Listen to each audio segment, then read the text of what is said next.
আচ্ছা, প্রথমে আমি একটা কথা একটু বলে রাখি। দেখেন, আমি যখন কোনো আলোচনায় আসি খালেদ, আপনি খেয়াল করবেন, আমি সবসময় বিএনপি আওয়ামী লীগ দুই আমলের কথাই বলি, মানে বোঝানোর চেষ্টা করার জন্য যে সমস্যাটা সিস্টেমে, সমস্যাটা দল স্পেসিফিক না। এবং আমি যখন আওয়ামী লীগের সমালোচনা করি, সাথে সাথে এটাও বলি, বিএনপি যদি এরকম দুইটা নির্বাচন করে ক্ষমতা থাকতো, ওরা এর চেয়েও বেশি অত্যাচারী হয়তো হতো। আপনাকে একটু বেশি হার্শ আওয়ামী লীগের প্রতি মনে হয়? মনে হয় কারণ আওয়ামী লীগ তো 13 বছর বিএনপির প্রতি সফট না হতে পারে, কারণ একটা দল তো 13 বছর ক্ষমতায় আছে। এখন 13 বছরে যত গুম হয়েছে, যত ব্যাংক লুটপাট হয়েছে, পুঁজি পাচার হয়েছে, যত অত্যাচার হয়েছে, এই 13 বছর তো আওয়ামী লীগ করে নাই, বিএনপি করে নাই, 13 বছর আওয়ামী লীগ করেছে। আবার যখন বিএনপি ক্ষমতায় আছে যদি 13 বছর থাকে, তখন আপনি দেখবেন আপনার মনে হবে আমি বিএনপির প্রতি নির্দয় রকম হার, ঠিক না? এখন খালেদ, আমার একটা কথা শুনেন, আমি 13 বছর যাবত আপনার সাথে খুব খারাপ ব্যবহার করি, আপনার সম্বন্ধে খারাপ কথা বলি, ধরেন 13 বছর যাবত। আপনি কি আমাকে বেশি খারাপ কথা বলবেন, নাকি আপনার অন্য একটা বন্ধু যে 15 বছর আগে খারাপ কাজ করেছিল তাকে বলবেন? আমাকেই তো বলবেন। এটা এই সহজ জিনিস মানুষ বুঝে না কেন? একটা কথা হচ্ছে কি হুমায়ুন ভাই, আমার বক্তব্যে কোনো প্রবলেম থাকলে বললেন, ব্যক্তিগতভাবে বললে তো অনেক কিছু বলা যায়। আমার যদি, আমি তো ওপেন টেলিভিশনে চ্যালেঞ্জ করেছি যে এই যে এতবার বিএনপি ক্ষমতা আসছে, কেউ যদি কোনোদিন দেখাতে পারে আমি কোনোদিন কোনো সুবিধা নিয়েছি, কোনো মন্ত্রীর সাথে দেখা করেছি, চ্যালেঞ্জ করেছি, কতবার চ্যালেঞ্জ করেছি, আপনাদের সকল গোয়েন্দা সবকিছু আছে। আমার মনে হয় প্রফেসর আসিফ নজরুল এই ব্যাপারটি ঠিক আছে। আপনি যদি এটা বলতেন যে পৃথিবীর অন্য কোন দেশে প্রধানমন্ত্রী বা প্রধান নির্বাহীর ক্ষমতা? আচ্ছা, এটা হচ্ছে একটা খুব আপনার গদ বাধা যুক্তি। আমি একটা ছোট্ট উদাহরণ আপনাকে দেখাই, যেমন ভারতের সংবিধান। ভারত আমাদের কাছের, আমাদের সাংবিধানিক ইতিহাসে একরকম। ভারতের যে রাষ্ট্রপতি আছে উনি বাংলাদেশের রাষ্ট্রপতির চেয়ে অনেক ক্ষমতাশালী। আর ভারতের যে প্রধানমন্ত্রী আছেন উনি বাংলাদেশের প্রধানমন্ত্রীর চেয়ে অন্তত সংবিধান মোতাবেক কম ক্ষমতাশালী। উদাহরণ দেখাই, আমাদের সংবিধানে বলা আছে প্রেসিডেন্ট যা কিছু করবেন প্রধানমন্ত্রীর পরামর্শ করবেন, শুধু প্রধান বিচারপতিকে নিয়োগ করা ছাড়া বাকি সবকিছু প্রধানমন্ত্রীর পরামর্শক্রমে। ভারতের সংবিধানে আছে রাষ্ট্রপতি যা করবেন মন্ত্রিসভার পরামর্শক্রমে করবেন, ক্যাবিনেটের পরামর্শক্রমে। এটা হচ্ছে এক ব্যক্তির পরামর্শক্রমে, আর ওটা হচ্ছে ক্যাবিনেট। ভারতের ক্যাবিনেটে আপনার 70-60 জন সদস্য থাকে, 70-60 জন সদস্য মিলে বসে পরামর্শ দিলে সেই পরামর্শ নিবে। তো এখানেই তো আপনি দেখতে পাচ্ছেন, ওখানে হচ্ছে পুরা ক্যাবিনেটের কাছে ক্ষমতা, এখানে এক ব্যক্তির কাছে ক্ষমতা। ভারতের সংবিধানে যখন রাষ্ট্রপতিকে কোনো পরামর্শ দেওয়া হবে, রাষ্ট্রপতি যদি মনে করেন যে না নথিটা ফেরত পাঠানো প্রয়োজন পুনর্বিবেচনার জন্য, উনি নথিটা ফেরত পাঠাতে পারেন। বাংলাদেশের রাষ্ট্রপতির এই ধরনের কোনো ক্ষমতা নাই। প্রধানমন্ত্রী কোনো পরামর্শ দিলে এটাকে উনি পুনর্বিবেচনার জন্য নথিটা ফেরত পাঠাতে পারবেন, এটা বলা নাই। আমি এক্ষুনি মনে আছে, এই উদাহরণ দিয়ে আপনাকে বুঝালাম যে ওনারা সবসময় একটা গদ বাধা যুক্তিতে একই রকম না। প্রফেসর আসিফ নজরুল, এখানে দুটি প্রশ্ন আছে। একটি প্রশ্ন হচ্ছে যে আপনি বলছেন যে আসলে প্রধানমন্ত্রী রাষ্ট্রপতিকে পরামর্শ দিবেন এরকম নাই, মন্ত্রিসভা দিবেন, কিন্তু ওদেরও তো 70 অনুচ্ছেদের মতো একটি অনুচ্ছেদ রয়েছে যেখানে আসলে দলের সিদ্ধান্তের বাইরে তারা সিদ্ধান্ত নিতে পারেন কিনা, সেটি একটি প্রশ্ন। আর দ্বিতীয় প্রশ্ন হচ্ছে যে বাংলাদেশের রাষ্ট্রপতিও আসলে সাইন না করে ফেরত দিতে পারেন, কিন্তু 3 বার ফেরত দিলে সেটি আপনি এটি গ্রহণ হবে এরকম, কিন্তু তিনি তো আসলে আমরা কিন্তু রাষ্ট্রপতি শাহাবুদ্দিন আহমেদকে দেখেছি ফেরত দিতে। না, এটা উনি ফেরত দিয়েছেন, উনি ওনার ব্যক্তিত্বের কারণে দিয়েছেন। আমি আপনাকে একটু বলি, বাংলাদেশের সংবিধানে আছে যদি কোনো আইন পাশ হয় সেই আইনটা রাষ্ট্রপতির কাছে পাঠানো হবে অনুমোদনের জন্য। উনি 7 দিনের মধ্যে অনুমোদন করতে পারেন অথবা সংসদে ফেরত পাঠাতে পারেন। ফেরত পাঠানোর পর সংসদ যখন ওনাকে আবার পাঠাবে, তারপর যদি 7 দিনের মধ্যে অনুমোদন নাও করেন, ধরে নেওয়া হবে উনি অনুমোদন করেছেন। আইনের ক্ষেত্রে তিনবার প্রফেসর আসিফ নজরুল তিনবার। আচ্ছা ঠিক আছে, জি। আমার হয়েছে কি, শাহাবুদ্দিন সাহেব রাষ্ট্রপতি হিসাবে যে ক্ষমতা প্রয়োগ করেছেন এটা উনি সংবিধানের মানে উনার ইন্টারপ্রিটেশন যে করেছেন, এবং উনার এমন ব্যক্তিত্ব ছিল, আমাদের প্রধানমন্ত্রী তখনকার প্রধানমন্ত্রী ছিলেন শেখ হাসিনা, উনি ওনাকে যথেষ্ট সম্মান করতেন এবং উনি অত্যন্ত উদার চিত্তে উনার এসব ক্ষমতা মেনে নিয়েছেন। উনি চ্যালেঞ্জ করতে যান নাই। চ্যালেঞ্জ করতে গেলে বিচারপতি শাহাবুদ্দিন আহমেদকে প্রবলেম পড়তে হতো। আপনি ভারতের 70 অনুচ্ছেদ কথা বলেছেন, ভারতের 70 অনুচ্ছেদ প্রয়োগ এত স্ট্রেট ফরওয়ার্ড না। ওখানে প্রথমে হুইপকে বলতে হবে যে এই প্রস্তাবের ব্যাপারে বা এই আইনের ব্যাপারে বিপক্ষে ভোট দেওয়া যাবে না, হরে ধরে হবে না। প্রথমে বলতে হবে যে এটার বিরুদ্ধে ভোট দেওয়া যাবে না, উনি যেটা জানিয়ে দিবেন। তারপরে যদি কেউ ভোট দেয়, ভোট দেওয়ার পর যদি তাকে 15 দিনের মধ্যে ক্ষমা না করা হয়, ক্ষমা না করা পরে তারপর একটা প্রক্রিয়ার মধ্যে গিয়ে সংসদ সদস্য পদ যাবে। আমাদের এখানে কোনো কথা নাই, বার্তা নাই যে দলের বিপক্ষে ভোট দিলে সংসদ সদস্য পদ চলিয়ে যায়। প্রফেসর আসিফ নজরুল, এখানে একটু আলোচনা দরকার যে অ্যাডভোকেট ইউসুফ হোসেন হুমায়ুন তো বলেছেন যে আমরা তো এটি বলছি যে এটি আছে, কিন্তু প্রয়োগের ক্ষেত্রে আমরা এরকম কোনো সময় দেখি কিনা যে এটি কখনো হয়েছে। বাংলাদেশের প্রধান শেখ হাসিনার বিরুদ্ধে কেউ ভোট দিতে চেয়েছেন, কেউ দিয়েছেন, তার কোনো এরকম হয়েছে? মানে কি এখন উনি কি, আমি শেখ হাসিনার নাম নিচ্ছি না, উনি ভাববেন আমি বিএনপির। আমি বললাম যে বাংলাদেশ সরকারের আমলে অনেক কালো আইন হয়েছে, বিশেষ ক্ষমতা আইন হয়েছে, র্যাবের দায়ী মুক্তি আইন হয়েছে, ডিজিটাল সিকিউরিটি অ্যাক্ট হয়েছে, এগুলি কি ভালো আইন? এগুলো খারাপ আইন। তো এই খারাপ আইনগুলো যখন পাশ হয়েছে গত 50 বছরে, এরকম প্রায় আপনি 20-30টা আইন পাবেন যেটা অত্যন্ত মানবাধিকার বিরোধী আইন। এই 20-30টা আইন যখন পাশ হয়েছে 50 বছরে একজন সংসদ সদস্যেরও ইচ্ছা হয় নাই এটার বিপক্ষে ভোট দিতে। আমরা কি এরকম অমানুষের জাত হয়ে গেছি? এটা উনি বলতে চাচ্ছেন? নিশ্চয়ই ইচ্ছা হয়েছে। প্রফেসর আসিফ নজরুল, সেটি আপনার ইন্টারপ্রিটেশন, সেটি খারাপ আইন। আওয়ামী লীগের কাছে হয়তো এটি অনেক ভালো আইন, যে যার আপন রুচির বশ। তো জি ঠিক আছে, আওয়ামী লীগের কাছে ভালো আইন হতে পারে, আওয়ামী লীগ বিরোধী দল গেলে দেখা যাবে ভালো আইন নাকি। আর বিএনপি যখন বিরোধী দলে আসে তখনও তারা বলে ওই সমস্ত আইন খারাপ আইন। আর একটা কথা কি, ধরেন আপনি এটা তো আপনি যদি আরেকটু মিলিয়ে দেখেন, আমাদের রাজনৈতিক দলের মধ্যে বিএনপি নেত্রী এবং আওয়ামী লীগের নেত্রী, বিএনপি নেত্রী যখন ফাংশন করতে পারতেন, ওনাদের একচ্ছত্র আধিপত্য। ওনারা, আমাদের এখানে কোনো প্রাইমারি সিস্টেম নাই যে স্থানীয়ভাবে নাম আসবে তারপর তাকে মনোনয়ন দেওয়া হবে। এখানে প্রধানমন্ত্রী, এখানে আওয়ামী লীগ নেত্রী, বিএনপি নেত্রী, জাতীয় পার্টি নেত্রী, এমনকি ছোট ছোট দল, রাশেদ খান মেনন, ইনু সাহেব, ওনারা ওখানে রাজার মতো দল চালান, এককভাবে দল চালান। আমরা যে ডক্টর কামাল হোসেনের কথা বলি, উনিও এককভাবে দল চালান। তো ওনারা নমিনেশন দেন। তো ওনারা প্রথমেই যারা তাদের বিরুদ্ধে কথা বলতে পারে বা যারা একটুখানি মনে হয় ব্যক্তিত্ব সম্পন্ন, তাদেরকে দেন না আমার ধারণা। তারপরে হচ্ছে যখন তারা সংসদে যায়, যখন এই জিনিসটা জানে। আমার মনে প্রফেসর আসিফ নজরুল, আপনি এটি একদম স্পষ্ট বলেছেন, কিন্তু আমার একটা ছোট প্রশ্ন আছে। বাংলাদেশে কি এমন কোনো প্রতিষ্ঠান আছে, বাংলাদেশে কি এমন কোনো সংবাদপত্র আছে যে যিনি মালিক বা যিনি সম্পাদক তার ছেলে বা মেয়ে সম্পাদক হন নাই? বাংলাদেশে কি এমন কোনো ক্রিয়েটিভ স্কুল আছে যে ক্রিয়েটিভ স্কুলে যিনি মানে বিজ্ঞাপনী সংস্থা, যে তার ছেলে বা মেয়ে হন নাই? অন্যান্য প্রতিষ্ঠানের কথা বাদ দিলাম, এটা বাংলাদেশ। সেটা কি আপনাকে আমাকে এফেক্ট করে? আমাদেরকে এফেক্ট করে হচ্ছে বিএনপির প্রধানমন্ত্রী, আওয়ামী লীগের প্রধানমন্ত্রী, জাতীয় পার্টির প্রধানমন্ত্রী কি করছে সেটা। ওনারা রাষ্ট্রের প্রধান, ওনারা আমাদেরকে এফেক্ট করে। এখন আপনার একটা পত্রিকা আছে, সেই পত্রিকাতে সে তার ছেলেকে রাখলো না রাখলো, তা আপনাকে আমাকে এফেক্ট করে না, এমন তো তার ব্যক্তিগত সম্পত্তি। কিন্তু এটা তো রাষ্ট্র, এটা তো ব্যক্তিগত সম্পত্তি না। আর একটা কথা হচ্ছে, উদাহরণ তৈরি করার দায়িত্ব কার? উদাহরণ তৈরি করার দায়িত্ব তো প্রধানমন্ত্রীদের। প্রধানমন্ত্রী কিন্তু বলি নাই, প্রধানমন্ত্রীদের। ওকে, আমার মনে হয় আপনার বক্তব্য একদম পরিষ্কার। আমি এবার পরবর্তী প্রসঙ্গে আসতে চাই। অ্যাডভোকেট ইউসুফ হোসেন হুমায়ুন, আপনি কি এই প্রসঙ্গে কিছু বলবেন? যদি দ্রুত বলেন, আমাদের পরবর্তী প্রসঙ্গে আমরা যাব। অ্যাডভোকেট ইউসুফ হোসেন হুমায়ুন। আমি একটু এত কথা উনি বলছে, এই জন্য কুমোর ক্যাথলিক দেন ওই জন্য বলছিলাম। এখন কথাটা হচ্ছে, দেখেন যে এত কথাই বলি আমরা, তাহলে পরে ৭৫-এ বঙ্গবন্ধুর মর্মান্তিক হত্যাকাণ্ডের পরে কোন বিবেকে, বিবেক বলবো আমি, কোন বিবেকে পঞ্চম সংশোধনী করে এই যে হত্যাকারীদের বিচার বন্ধ করা, যে উত্তরটা সদস্য দিতে পারবেন? অনেকবার দিয়েছেন তো প্রফেসর আসিফ নজরুল, এই উত্তরটা অনেকবার দিয়েছেন, অনেক কন্ডেম করেছেন, 100 বার কন্ডেম করেছেন। বিচার বন্ধ করা অ্যাডমিটেড এবং যারা স্বীকৃতভাবে বলেছে যে আমরা করেছি, তাদেরকেও পুরস্কার দেওয়া হয়েছে।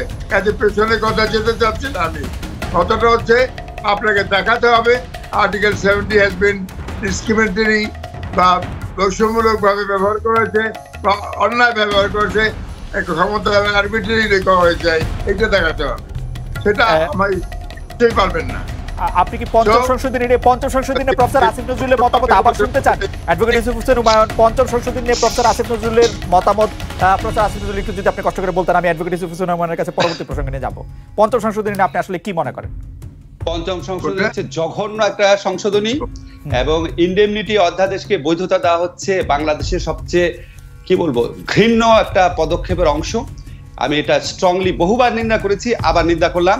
বঙ্গবন্ধু হত্যাকারীদের যখন বিচার হয়েছে ঠিক সেদিন রাতে, চ্যানেল আই আমার প্রোগ্রাম ছিল, ঠিক সেদিন রাতে একটু ভালো করে দেখে নিন কি বলেছি সেদিন। আমার মনে হয় আপনার বক্তব্য পরিষ্কার। অ্যাডভোকেট ইউসুফ হোসেন হুমায়ুন, আমাদের এবারের প্রসঙ্গ হচ্ছে বিচারকদের পদ থেকে অপসারণ। ১৬০০ সংশোধনী বাতিল করে সুপ্রিম কোর্ট যে রায় দিয়েছিল, তার প্রভাব বাংলাদেশের বিচার বিভাগে অনেক বড় করে পড়েছে। বাংলাদেশে একজন প্রধান বিচারপতির চাকরি হারাতে হয়েছে বাংলাদেশে।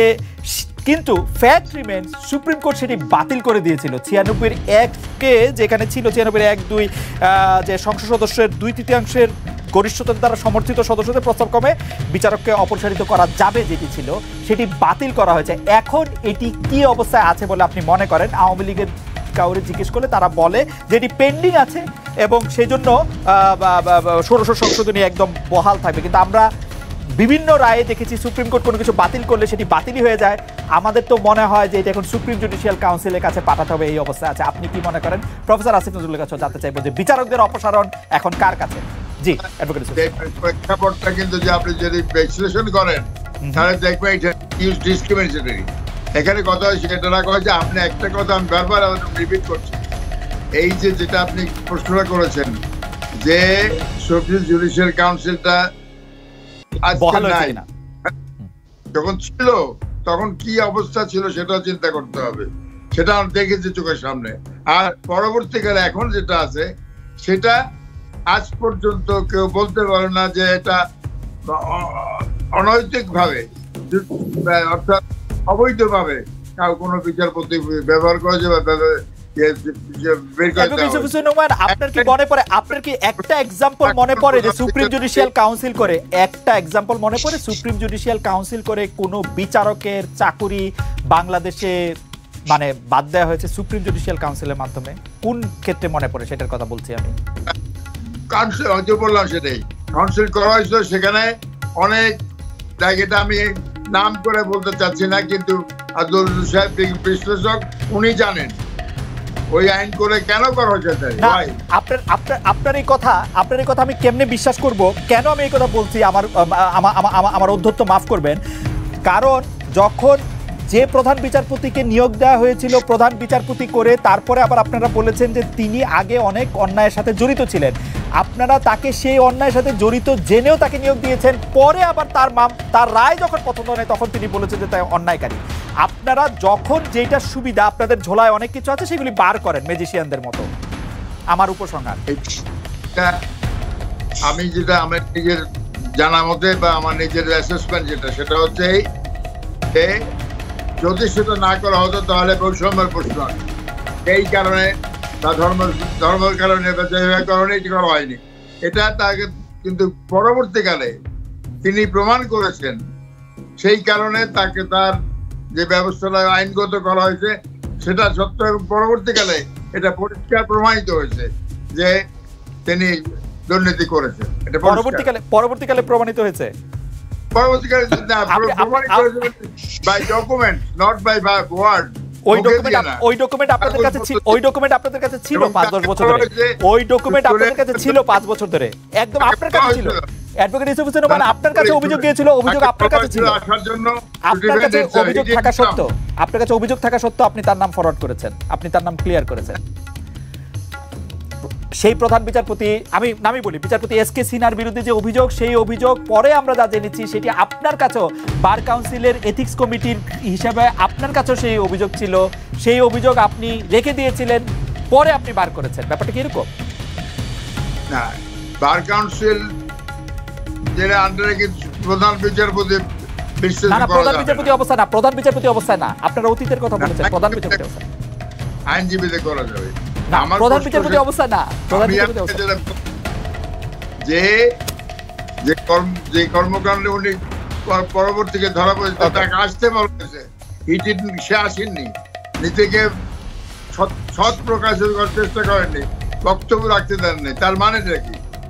আমার উত্তর দেওয়ার প্রয়োজন নাই। এখন যে প্রশ্নটি, আচ্ছা অ্যাডভোকেট ইউসুফ হোসেন হুমায়ুন, আমি যদি একটু প্রশ্ন করি যে প্রফেসর আসিফ নজরুল একটি প্রশ্ন করেছিলেন যে তার নাইকোর মামলায় শেখ হাসিনার কোয়াশমেন্ট হয়েছিল উচ্চ আদালতে, বেগম খালেদা জিয়ার হয় নাই, খালেদা জিয়ার যেটি কোয়াশমেন্ট হয় নাই সেই সিদ্ধান্ত দিয়েছিলেন বিচারপতি এস কে সিনহা। তাহলে কি আমরা ধরে রাখতে পারি যে তিনি আসলে আন্ডার ইনফ্লুয়েন্স সেই সিদ্ধান্তটি দিয়েছিলেন এবং খালেদা জিয়া নিয়ে বিচার পান নাই?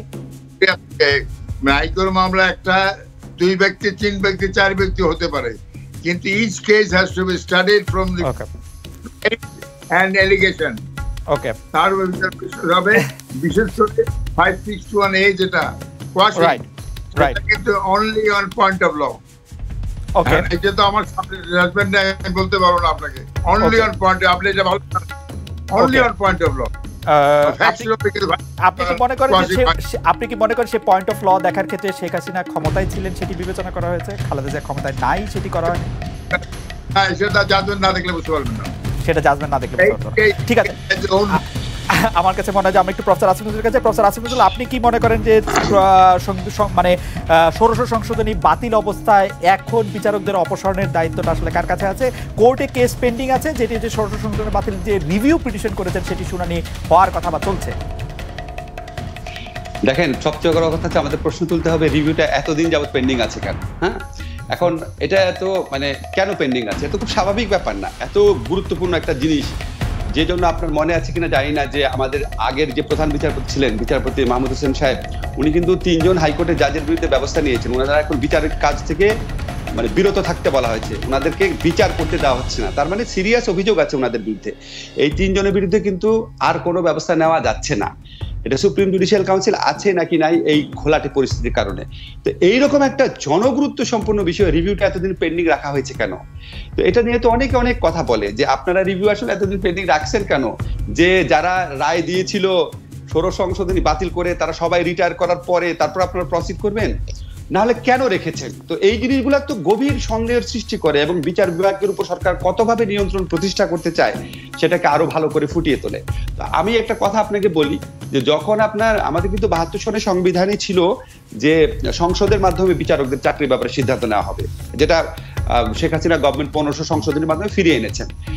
আর আমাদের যে এই সুপ্রিম জুডিশিয়াল কাউন্সিল, এটা জিয়াউর রহমান সাহেবের আমলে করা হয়।